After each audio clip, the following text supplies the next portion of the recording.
vida de Jesús ha sido de hecho una vida de oración.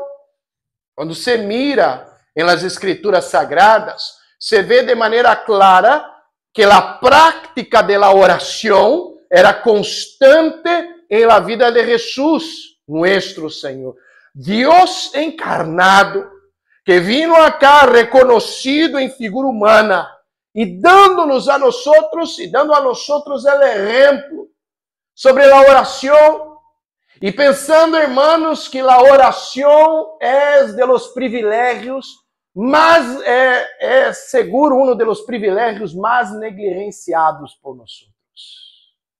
Temos o privilégio da oração.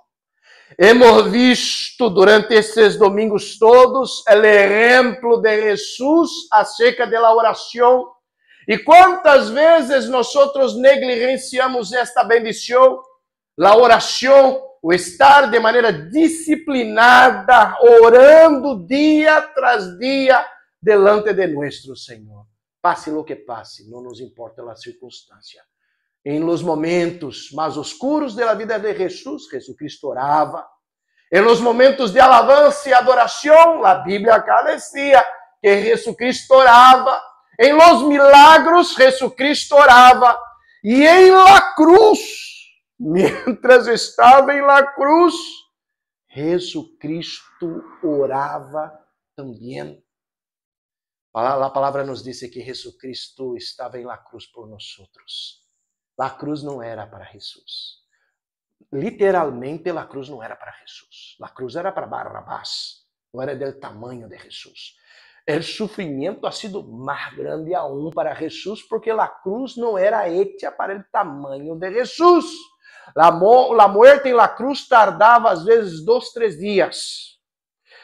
A pessoa se quedava já colgada a la mirada de la gente, como uma maneira didática do Império Romano de fazer justiça. A gente mirava o condenado, se quedava já 3, 4 dias em la cruz, para que a pessoa não pudesse ser o mesmo crime del condenado que já estava sofrendo em la cruz.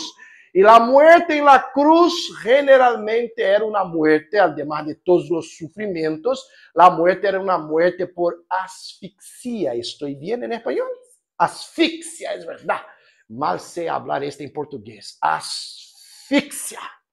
Por asfixia. Como? A sangre entrava no pulmão da pessoa. Havia uma classe de assento na cruz.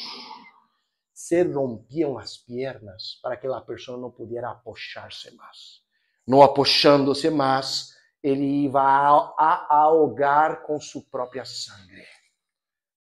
Por lo tanto, intentaram hasta quizá para adelantar a morte de Jesus, porque ia entrar na Páscoa, romper os huesos de Cristo, pero não se pudo.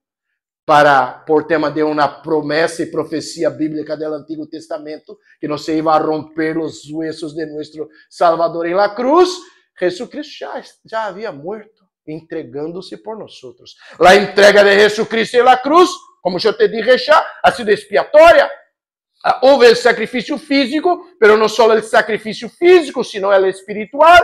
Em la cruz, que não era para o Senhor, a queixa era para Barrabás.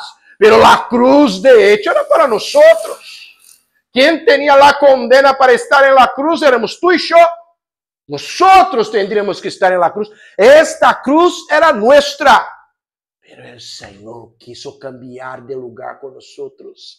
Y alabado sea nuestro Señor, porque solo Él podría cambiar de lugar con nosotros. Yo que tendría que estar colgado en la cruz, la muerte era mía. La condena era nuestra, pero quiso Jesús morir en nuestro favor. En cambio, para que nosotros tuviéramos vida y vida eterna. La Biblia nos dice que Jesucristo, mientras estaba ya en la cruz, y la cruz para nosotros hoy es un símbolo de triunfo, porque Jesucristo triunfó en la cruz y nos dio la vida. Así, como hemos visto semana pasada, Jesucristo sufrió afrentas. Muitíssimas.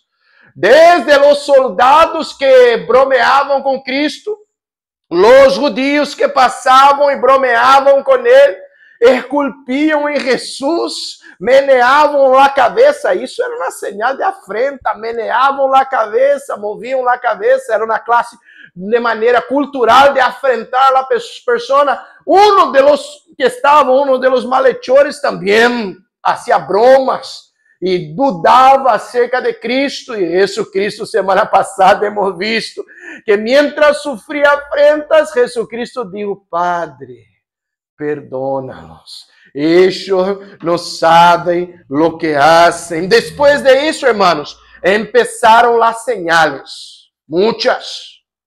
Las señales a punto del centurión decir en el final: este de hecho verdaderamente era el Hijo de Dios. Mira que empezó con oscuridad. Yo te cuento que no era un eclipse. No lo era. Porque se puede hacer los cálculos. Nosotros hacemos los cálculos matemáticos. Sabemos cuándo va a haber un eclipse más adelante. Sabemos cuándo hubo eclipses en el pasado. Acá no hubo un eclipse. No era un eclipse. No había una definición clara para esta oscuridad acá, sino por el poder y milagro del propio Dios. Hubo una completa oscuridad. Y así se fue, de la hora sexta hasta la hora novena. Hubo una completa oscuridad en la marcación de los judíos de las 12 hasta al mediodía. Perdóname, hasta las 3. Hubo una oscuridad completa. Oscuro. Hubo más. La Biblia nos dice que hubo un temblor de tierra. Hubo un terremoto. Mientras Jesucristo estaba en la cruz, hubo una oscuridad. Toda la creación sufrió. Es como si la creación de Dios estuviera entristecida en este momento de la crucificación de nuestro Señor. Oscuridad, un terremoto. Y Mateo nos dice, hermanos, que algunos muertos se levantaram depois do terremoto. Não há detalhes em la Bíblia, senão o texto que eu já leí contigo hoje, em princípio deste culto, que alguns muertos se levantaram. Nós nem sabemos quanto tempo havia que estas pessoas estavam muertas, mas se levantaram de sua sepultura e entraram em Jerusalém. En los tiempos de Pascua fueron reconocidos. Mira que la gente vino de las villas del interior. Estaban en Jerusalén por tema de la Pascua. Y de repente, mira, mi pariente acá está vivo. Hace años que yo le sepulté. Y estaban andando dentro de la ciudad. La Biblia no da más detalles sobre esta cuestión, mas es una señal del poder y de la gracia de nuestro Señor, de Jesús como el Cristo. Oscuridad, la creación de Dios que sufría, el temblor, el terremoto, los muertos que volvieron a vida y cuando se fueron para romper los huesos de Jesús, ya muerto nuestro Señor, vinieron con una lanza y rompieron acá al costado de Jesús. Salió sangre y agua. La sangre, la señal de redención. El agua, la señal de purificação, assim dijo Calvino, quando estudou acá, dando-nos uma informação sobre este texto. E me parece muito sensato, de hecho.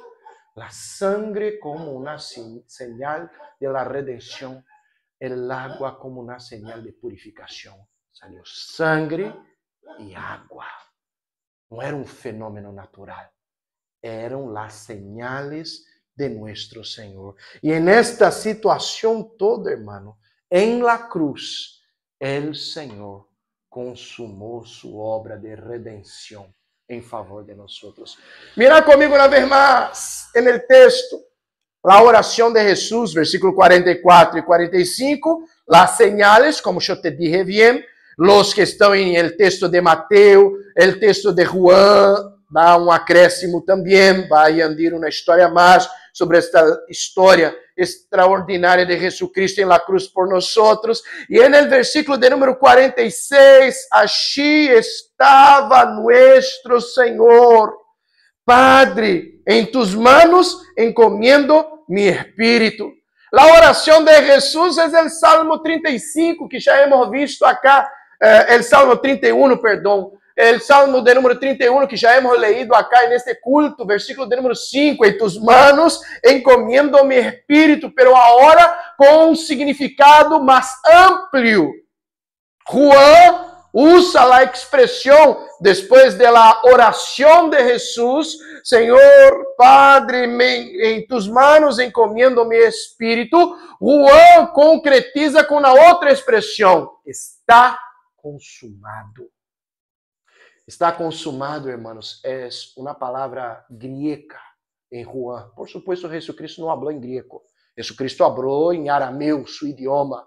Pero quando trajo Juan em grego o evangelho, a palavra é tetelestai.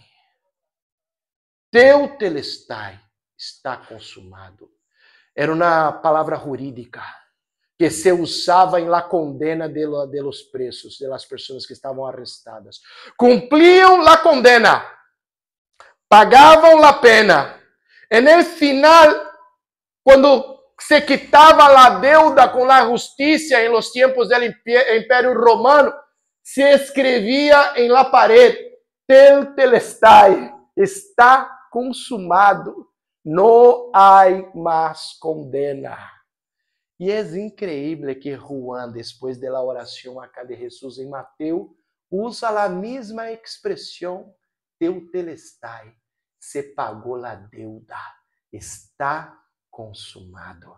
Quando Jesucristo ora por nós e disse, Padre, em tus manos encomiendo mi espírito, que é esta oração de la redenção para nós. En el momento que Jesucristo ora, Padre, em tus manos encomiendo mi espírito, e que se complementa e se diz, tetelestai, está consumado. Já não há mais paga, já não há mais condenação. Assim é a oração de nosso Senhor, que exemplifica, que demonstra a obra de redenção. Nesta oração acá de Jesus, hermano, nós teremos com clareza o que é a obra de redenção de nosso Senhor. E eu te vou dizer, primeiro, a obra de redenção em Cristo é única. Não há outro. Há gente que empieza a pensar que se pode haver a redenção através da religião. E esta é a pretensão da religião. Religião vem do latim, que significa religare. Em português tem uma conotação clara para nós, que é ligar, religar. Em espanhol é a ideia de que tu vas a ajustar uma vez mais, estar uma vez mais arreglada as coisas. Essa é a pretensão da religião, que vas a arreglar as coisas através da religião.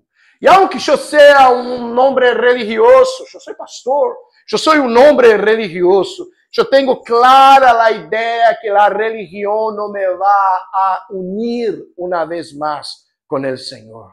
Não é por la religião. Não são por mis hechos. Não são por mis hechos religiosos. Como se eu tivesse que pagar uma deuda, 2 deudas, 3 deudas e fazer coisas más. E quizá depois eu me vou ao purgatório e vocês vão estar acá intercedendo por minha vida para que quizá já no purgatório, em um estado intermédio, eu pueda pagar minha deuda através das orações de vocês. E antes do tempo da reforma religiosa, a gente pagava com moneda.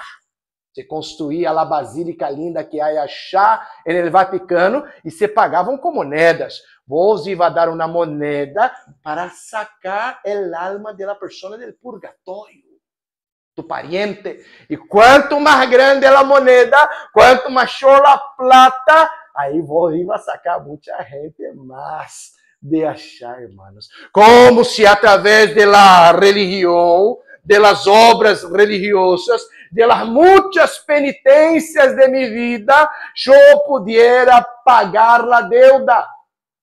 No. En la cruz, en la oración de Jesucristo en la cruz, se ve que Jesucristo dijo, en tus manos encomiendo mi espíritu. Teotelestai. Está consumado. La obra de Cristo es única. No iba a haber otro y no había de hecho. Hubo un silencio en el cielo con Juan en Apocalipsis. Era a ideia de quem vai dar a redenção. E houve um silêncio de 30 minutos. Juan começou a chorar. Quem vai abrir o livro? Quem vai ser digno? E aí, então, o ángel lhe dijo, não chores, o cordeiro se ha encontrado digno. Ele vai abrir o livro da vida. Ha sido por el sacrifício de Cristo. E achar em la oração de Jesus em la cruz, se demuestra de maneira clara que este sacrifício de Cristo é único. Pero además, el sacrifício de Cristo, además de único, la obra de redenção de Cristo é definitiva. Hoy nosotros vamos a celebrar la Santa Cena, pero não é uma missa. Eu não estou repetindo o sacrifício de Cristo acá. Eu não estou como haciendo de maneira literal a sangre, o pão, como se eu tivesse que repetir de maneira literal, domingo atrás domingo, como uma missa, o sacrifício de Cristo para que nós tenhamos a redenção. O sacrifício de Cristo é único. A carta aos Hebreus nos diz que o sacrifício de Cristo é único e não se repite. É único, decisivo, definitivo, dice a Bíblia. Há tantos loucos que dizem que eram Jesus, ou se dizem em Cristo. O reverendo Moon, em Coreia, dizia que a obra de Cristo era incompleta, que não havia sido definitiva, que a gente ia alcançar a salvação através de los matrimônios que ele realizava. Louco completo. Ele dizia que através dos matrimônios que eu realizo, a gente vai encontrar a redenção, porque Cristo fachou. A obra de Cristo não ha sido definitiva. Quando vino a tele por satélite, começou-se a ser casamentos comunitários com gente em vários lugares do mundo, que o reverendo Moon caçava. Te vou a caçar. E te casava, e justo por la cerimônia de casamento, de matrimônio, de bodas del reverendo Moon, a gente alcançava a salvação. Mira, hermanos, sempre há um louco que se diz el Cristo.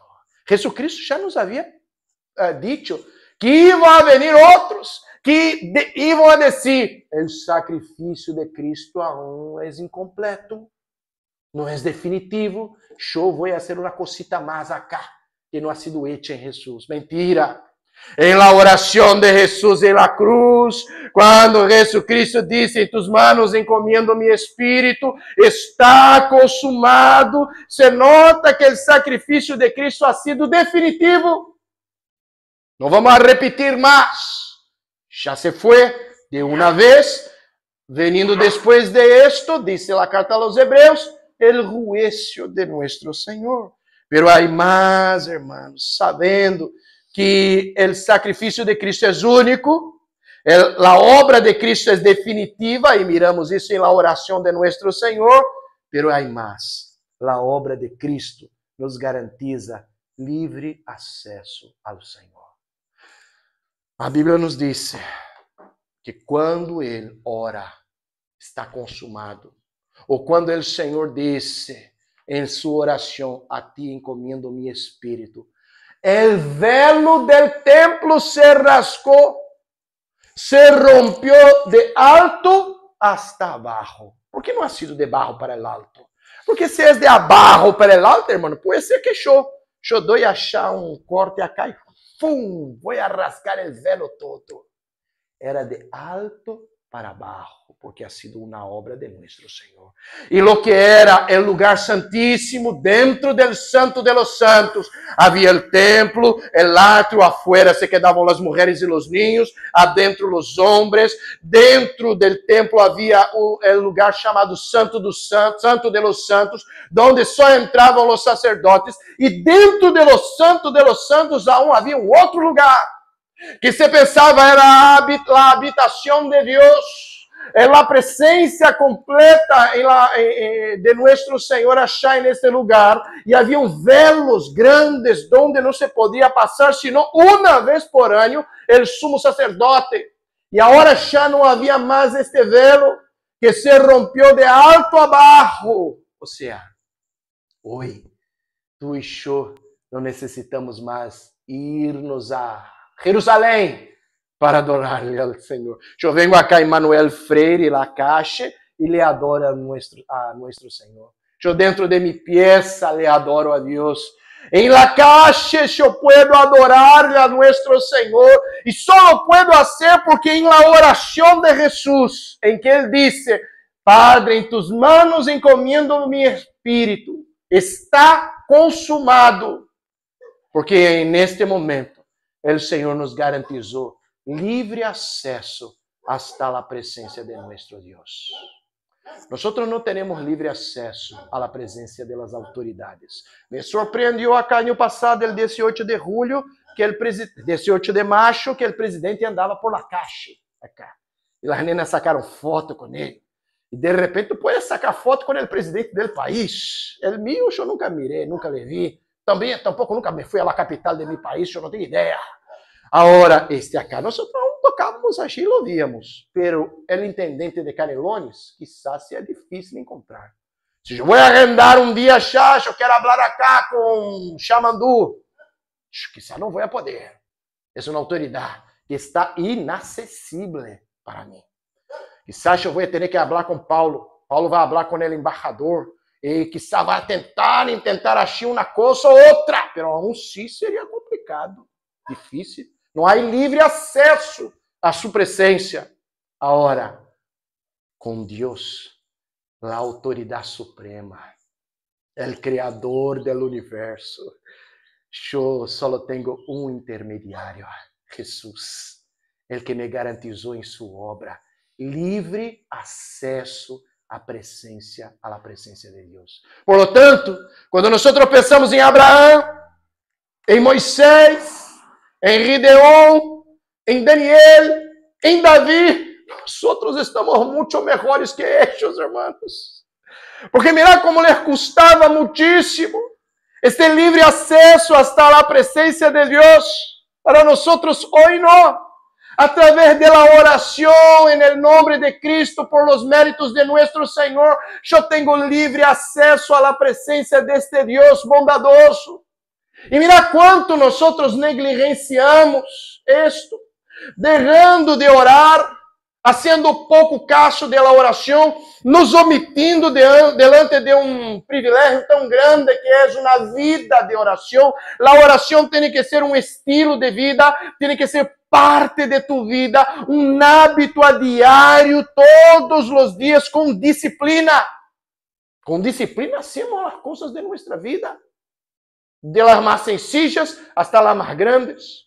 De igual, a oração tem que ter um tempo especial em nosso dia, em que com disciplina nós oramos, porque hasta em la cruz Cristo orava: Padre, encomendo a ti mi espírito, está consumado. E justo porque Jesucristo orava desta maneira e entregou sua vida em nosso favor, é que eu tenho por la obra de Cristo, que é única, definitiva, livre acesso à la presença de Deus, todos os dias, em oração. O que me dices vos agora? Não há excusas, hermanos, por não poder negligenciar este privilégio.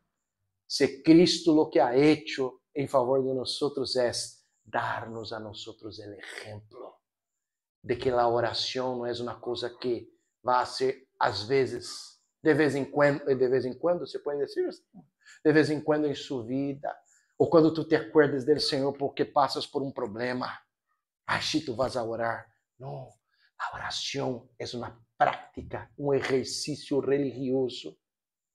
Se hasta Cristo em la cruz orava por nosotros, em favor de nosotros, muito mais nosotros, porque temos hoje, através da cruz de Cristo, livre acesso com a mediação de Cristo a la presencia de Dios. Que el Senhor nos auxilie e que aprendamos, a través de la gracia de nuestro Señor, a sermos hombres y mujeres de oración. Que así lo sea en el nombre de Jesús. Amén.